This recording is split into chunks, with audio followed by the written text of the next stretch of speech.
Hello. Today is day 11 of doing 100 pull-ups every day to raise awareness and money for Alzheimer's disease. So, like I say every video, the link to the donation page is in the description below. Please consider donating. Any size donation is greatly appreciated.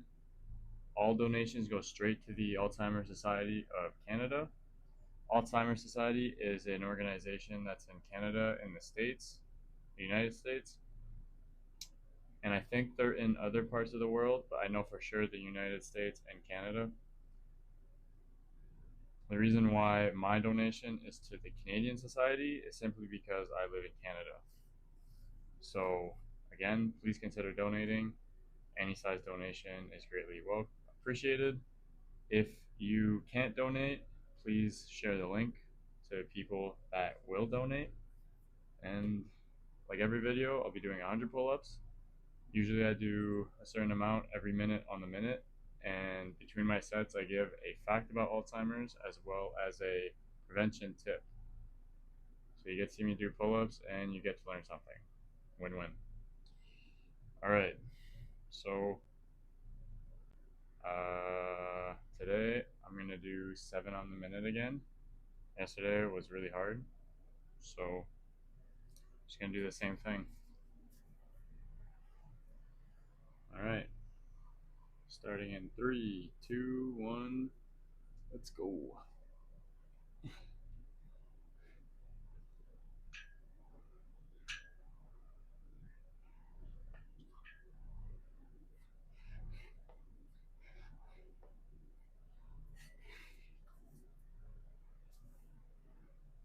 Alright, so that was 7 pull-ups. Now I'm going to pull up my fact of the day. Should load. Alright, so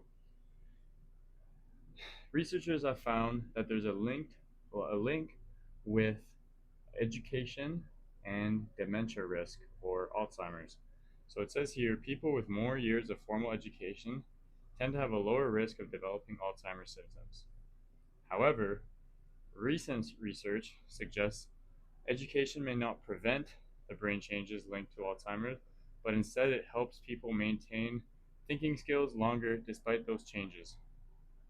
So pretty much a cognitive reserve. I'll get back to that after I do my pull-ups. So I've done 7, going for 14.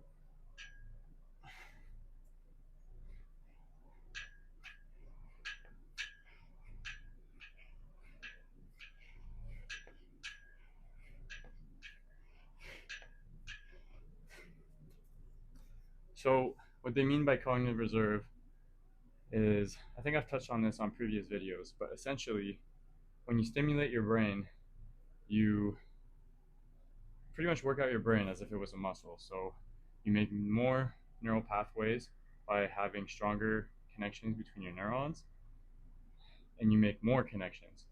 You're pretty much, in simple terms, you're making your brain stronger. So when you go to school, so I've done 14, going for 21.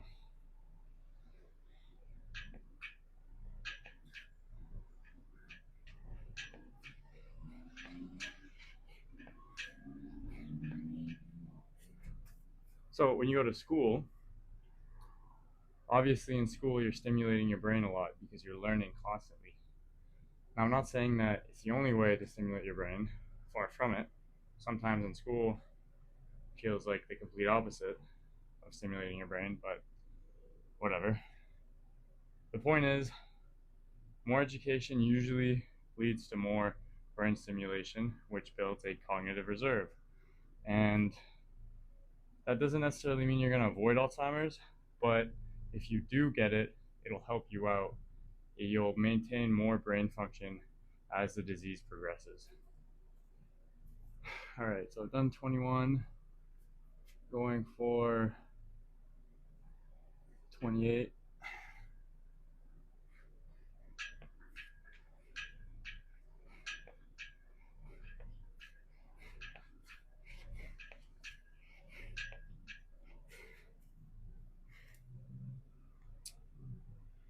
So yeah, it kind of explains it a bit more here. Cognitive reserve allows the brain. Cognitive reserve allows the brain to function better even with damage, and it can be built not just through schooling, but also through mentally stimulating jobs and activities. Researchers are now also looking at education quality, not just years of schooling, as poor early life education may increase dementia risk later in life. So I'll get to that after I do my pull-ups. So I've done 28, going for 35.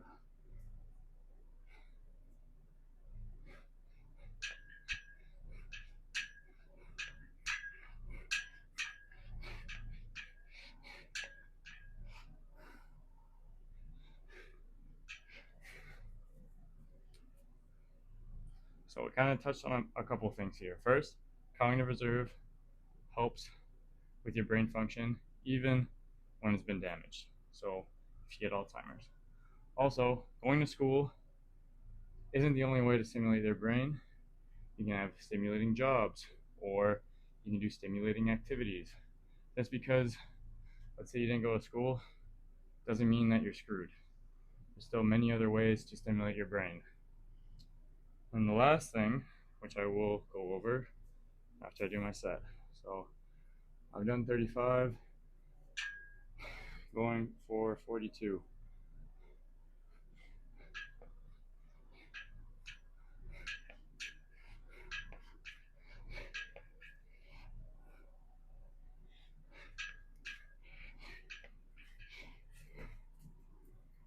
The other thing is the quality of education. So if I understand correctly, what they're trying to say is the quality of education is as important as the years of schooling. So I'm assuming what they mean by that is if you're going to a school with bad education, like, I'm not really sure what they mean by that, honestly. I'm assuming obviously some schools are better than others, so if you go to a school that's considered bad, maybe that's what they mean. But apparently that could also be an issue. So again, it's not about necessarily quantity of stimulation you get, rather it's the quality of stimulation. Obviously both are important, but yeah. So I've done 42, going for 49.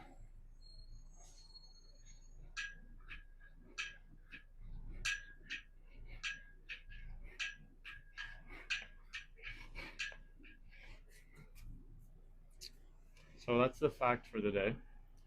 Now, for prevention tip, this one I had no idea about. This one I actually find interesting. And it's to make sure that you treat any hearing or vision losses. I will explain what I mean and why after this set. So I've done 49, going for 56.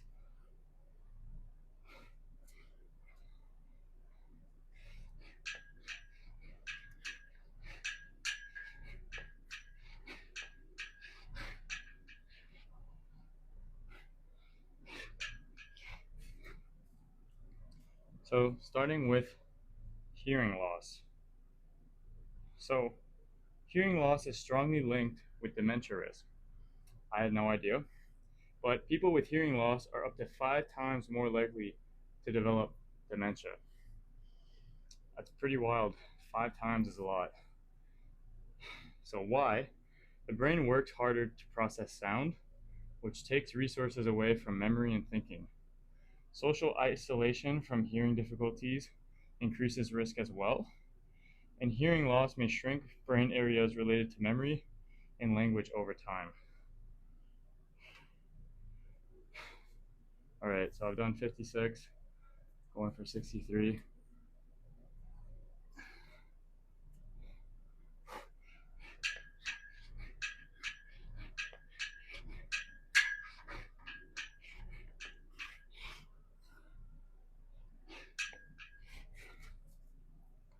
But the there is good news.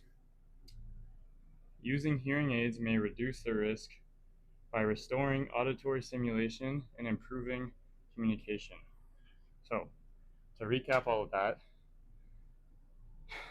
with hearing loss comes a few things. First, you don't get as much, or because you can't hear, your brain is working harder and it's using more energy towards hearing and listening rather than putting energy towards memory and thinking. So those parts of your brain almost deteriorate in a way. That's not exactly what's going on, but if you want to think of it that way, that's how it works. All right, so I've done 63, going for 70.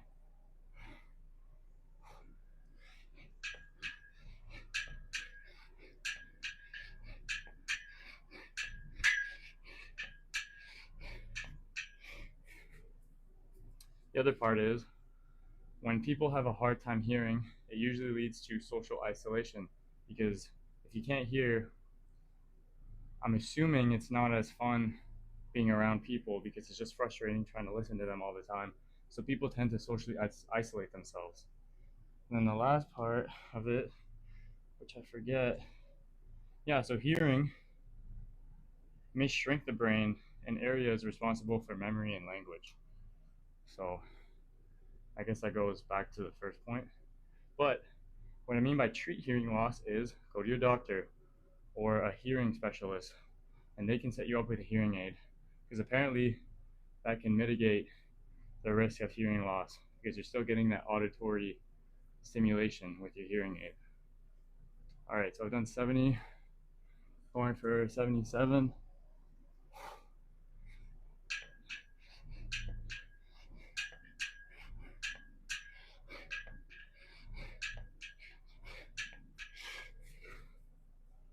Now for vision loss, it's also associated with high dementia risk, especially if vision loss is untreated. So why? Less visual input may lead to reduced brain stimulation. Like hearing loss, it can lead to isolation and less engagement with the world. And vision issues can worsen confusion, fall risk, and cognitive load. So pretty much the same thing as your hearing loss. It just makes you more isolated, doesn't stimulate your brain as much. And yeah, those are pretty much the two big things. So I've done 77, going for 84.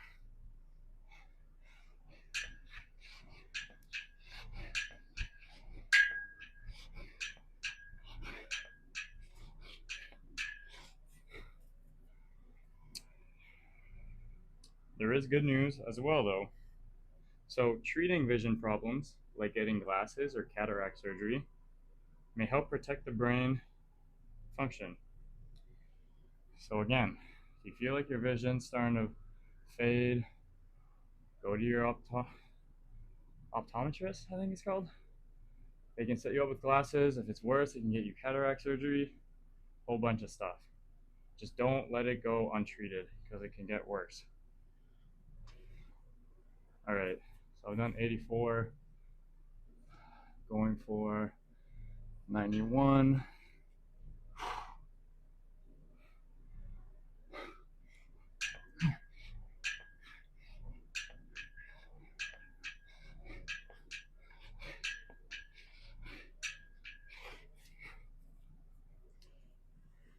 And then yeah, as to sum up everything, hearing and vision keep your brain engaged.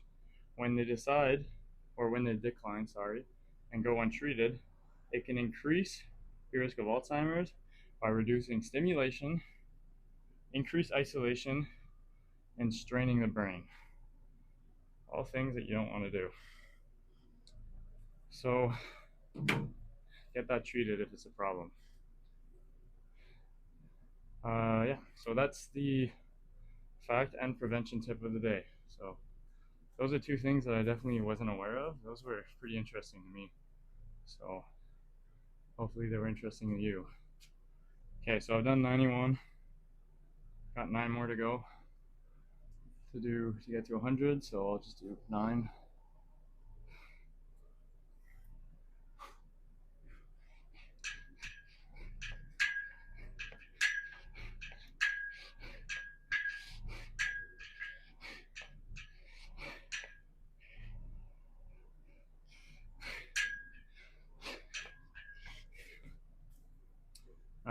think I did 10 there, but whatever. So that was 100. Like always, I'll do one more just to be safe.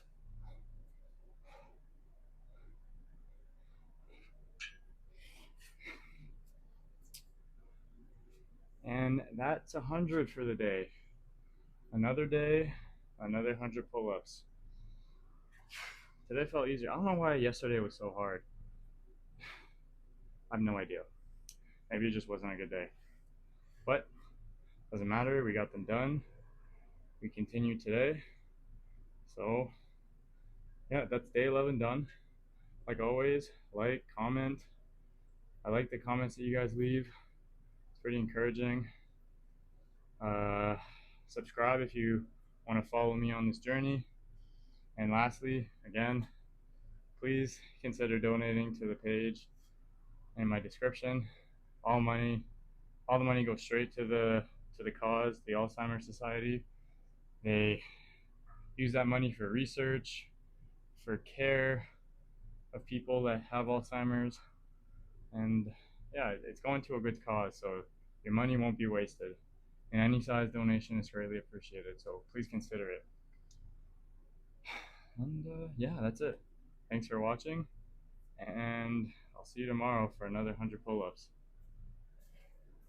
Bye.